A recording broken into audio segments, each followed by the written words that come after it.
So right now, it's nice and quiet and there's not a drone to see in the sky above. However, the predictions are within the next 5 to 15 years, these skies are going to be filled with drones dropping off packages, drones dropping off people, and it's going to get really, really loud. And so one of the things that I've done to make it so that inside my home, I'm not going to have to listen to all of that is I've built an ICF home, which is basically a giant Lego home that's filled with concrete. I've got 8 inches of concrete.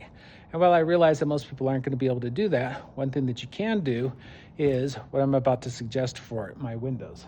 So double pane windows, yeah, they're going to help, but they're just not going to cut it with all of that noise. So what I'm going to be doing in addition to the double pane windows is installing 1/4-inch sheets of plexiglass. And that plexiglass actually can make a huge difference.